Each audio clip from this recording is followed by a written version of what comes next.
The Neuro Revolution, how brain science is changing our world. I've spent the last several years positioned in full view of the coming attractions now being projected by some of the world's most brilliant minds. My job is to relentlessly track neuroscientific projects underway within the many businesses, universities, and independent labs now pursuing breakthroughs. My mission is to synthesize all the information that's flowing, shaping it into the best informed ideas possible about where the rubber is going to meet the road. Neuroscience, writ large, has the biggest peril stamp on it ever. I am stunned myself by how well we can eavesdrop and get practical measures of what's going on in people's heads. Detecting when people are telling the truth is a superheated issue. It impacts our legal system and our society as a whole. Corporations and governments are already spending millions to find out whether neuroscience will radically improve our ability to tell reality from falsehood, terrorist from bystander, crook from innocent citizen. The CIA and other intelligence agencies have been throwing millions at neuroscience researchers for a few years now in hopes that they'll soon develop and deliver extremely advanced tools for protecting national security.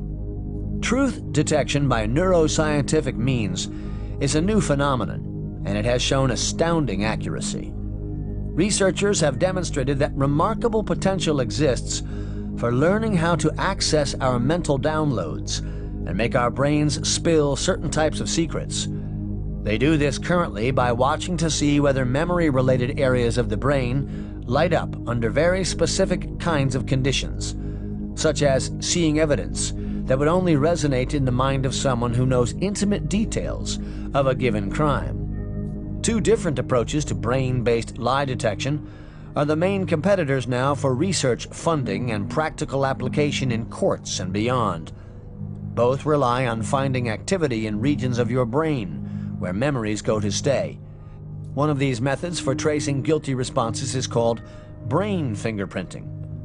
The name was devised by the inventor of the technique, Dr. Lawrence Farwell.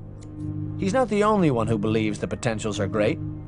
His research work has been extensively funded by the CIA and tested by the FBI and US Navy.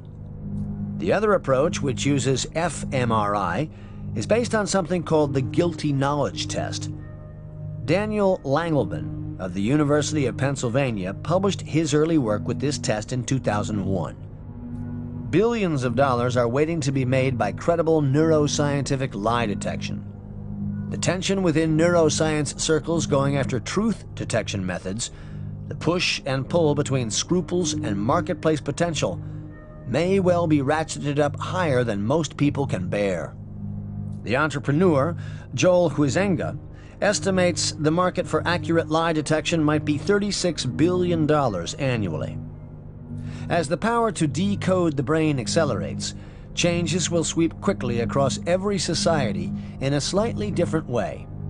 In more open and democratic societies, truth detection systems will protect and free the innocent, a phenomenal improvement for those fortunate enough to prove their innocence with the new technological tools. But we can expect that closed and autocratic regimes will leverage the same technologies to silence dissent and enforce loyalty to the current leadership. It is easy to see why the CIA and other intelligence agencies underwrite so much of the research in neuroscientific truth detection. Fighting neuro warfare.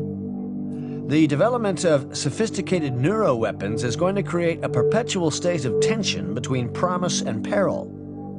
In the development of neuro warfare, we will experience vast amounts of worry, debate, and conjecture over what the ultimate effects will be. Emotional detection systems will pervade public areas as global surveillance networks seek out terrorists and criminals. The preponderance of the research now creating our emergent neurosociety is underwritten by America's defense spending. According to the Association of American Universities, nearly 350 colleges and universities held Pentagon research contracts in 2002, representing 60% of basic research funding. The leader in 2003 funding was MIT, which drew $500 million. What if some product of neuroscientific research could convince all nations, including those labeled rogue states, the Great Satan, or members of the Axis of Evil, to eliminate entirely their weapons of mass destruction? Imagine that degree of promise rooted in the same body of research that could also manifest weapons so gruesome we can barely conceive of them. Governments with untold billions at their disposal are steadily increasing their investment in neurotechnology. We're on the cusp of eerie and disturbing developments that seem like they've been taken straight out of the Manchurian Candidate. Sophisticated neuroweapons for coercive truth detection and the erasure of memories are already on the horizon. Neurowarfare is already a fact. Its expansion is as inevitable as the massive changes coming in all the other segments of society. In an article published a decade ago by the U.S. Army War College, military analyst Timothy Thomas used the title, "The Mind Has No Firewall." It laid down this challenge. This article examines energy-based weapons, psychotropic weapons, and other developments designed to alter the ability of the human body to process stimuli. According to Thomas, a Russian writer named N. Anisimov, working for the horrifically named Moscow Anti-Psychotronic Center, came up with the term psychoterrorism to describe weapons that were being developed in the former Soviet Union. Anisimov defined psychotronic weapons as those that can remove, edit, and replace memories in a human brain. A former major in the Russian Army reported in a February 1997 military journal that many weapons fitting the psychotronic definition were being developed throughout the world. Some were then already in prototype stages. But research had already been carried out concerning possible USSR versus US psychotronic warfare even before The Mind Has No Firewall was published. Disturbingly titled Project Pandora, the research was run by the Psychology Division within the Psychiatry Research Section of Walter Reed Army Institute of Research. Pandora was initiated after we learned that the Soviet government had, from 1953 to 1976, beamed microwave radiation at the United States Moscow Embassy.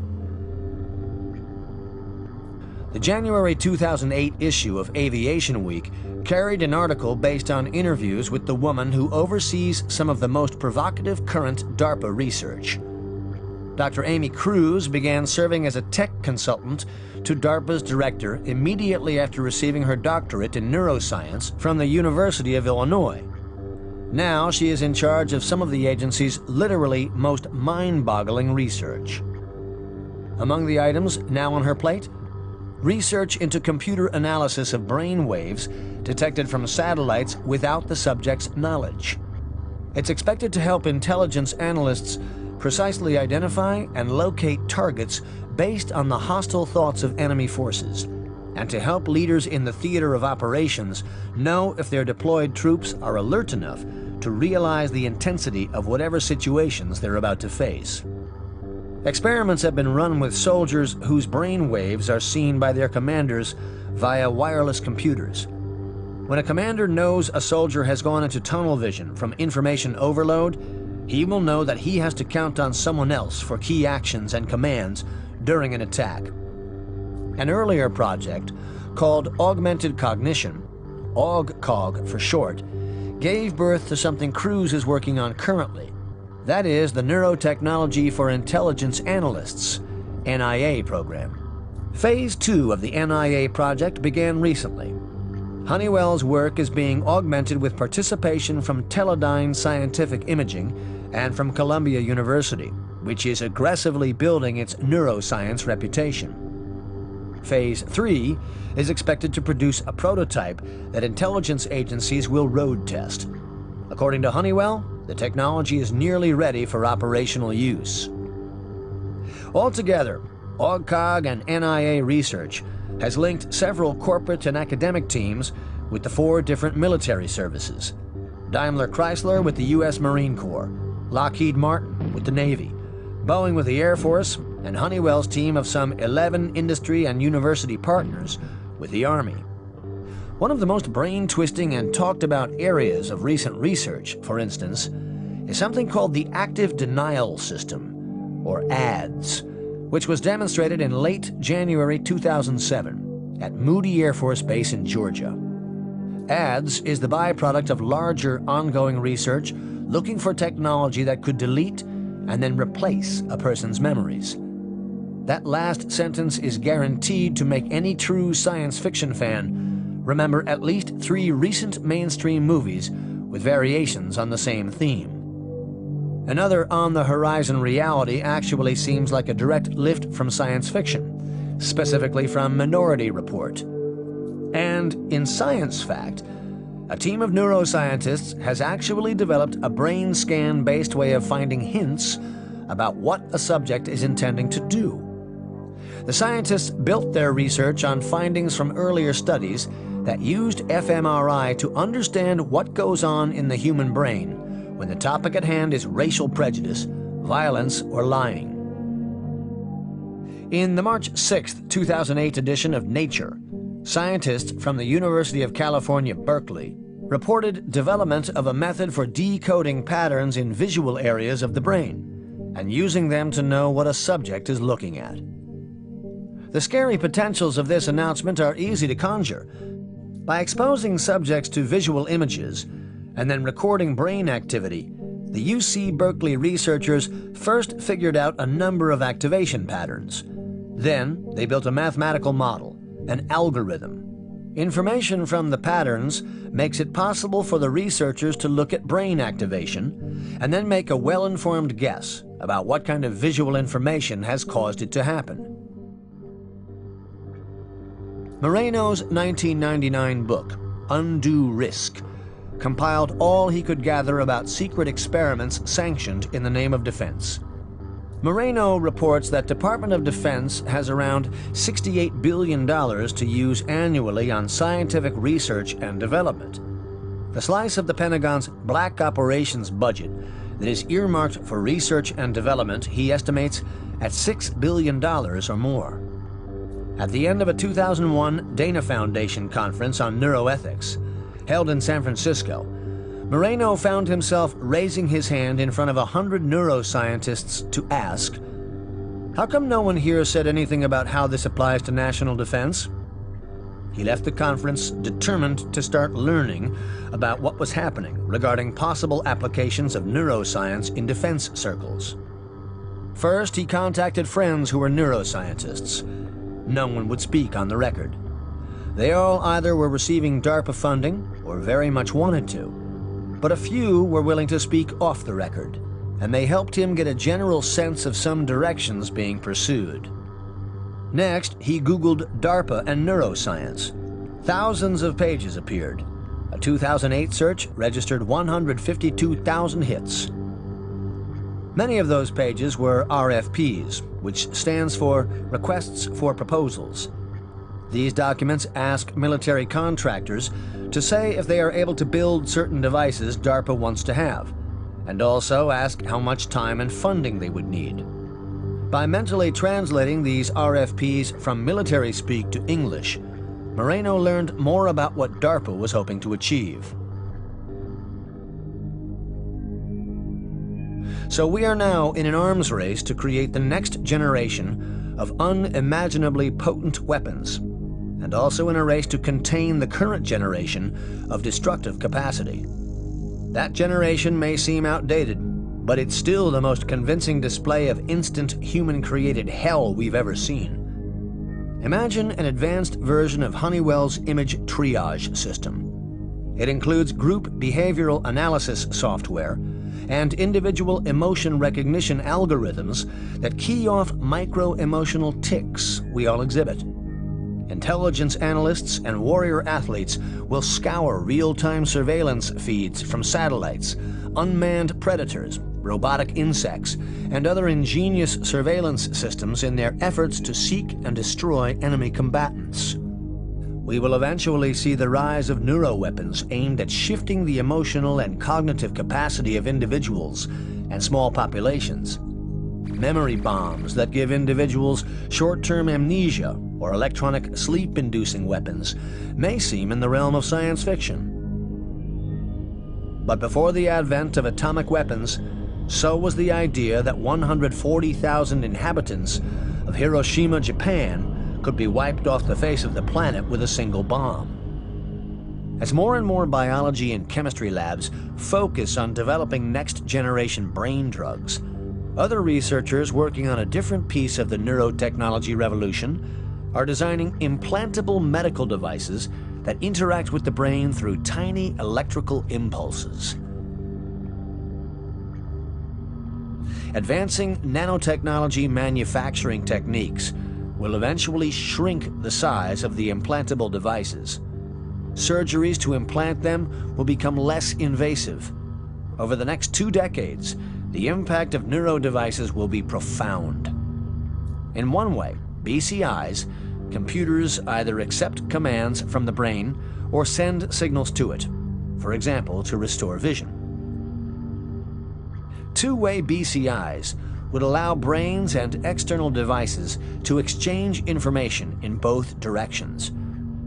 As you heard in the previous chapter, there is tremendous interest among the defense community in developing this capability, and plenty of money to help make it happen.